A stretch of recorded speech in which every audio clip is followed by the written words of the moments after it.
প্রধানমন্ত্রী তারেক রহমান বলেছেন, জনগণই বিএনপির সব ক্ষমতার উৎস। জনগণের সমর্থন থাকলে আমাদের পরিকল্পনা বাস্তবায়নে সক্ষম হব ইনশাআল্লাহ। তিনি বলেন, আমরা চাই ২০ কোটি মানুষের ৪০ কোটি হাতকে শ্রমিকের হাতে রূপান্তর করতে। আমাদের কাজ করতে হবে, ফসলের উৎপাদন বৃদ্ধি করতে হবে, শিল্পের বিপ্লব ঘটাতে হবে। রোববার বাঁশখালী উপজেলার বাহারছড়া সমুদ্র পাড়ে এক জনসভায় এসব কথা বলেন তিনি। প্রধানমন্ত্রী তারেক রহমান বলেন, কিছুদিন আগে অতিবৃষ্টির কারণে বন্যা হয়েছে। এই বন্যায় বহু মানুষের ঘর বাড়ি নষ্ট হয়েছে। আল্লাহর রহমতে ১০০ বাড়ির চাবি তুলে দিতে পেরেছি। কিছু দুস্থ নারীকে আমরা চাল দিয়ে সহযোগিতা করেছি।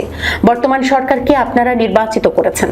এই সরকারের দায়িত্ব হচ্ছে সুখে দুঃখে মানুষের পাশে থাকা, মা বোনদের পাশে থাকা, সন্তানদের লেখাপড়ার ব্যবস্থা করা, চিকিৎসার ব্যবস্থা করা, তরুণ সমাজের কর্মসংস্থানের ব্যবস্থা করা।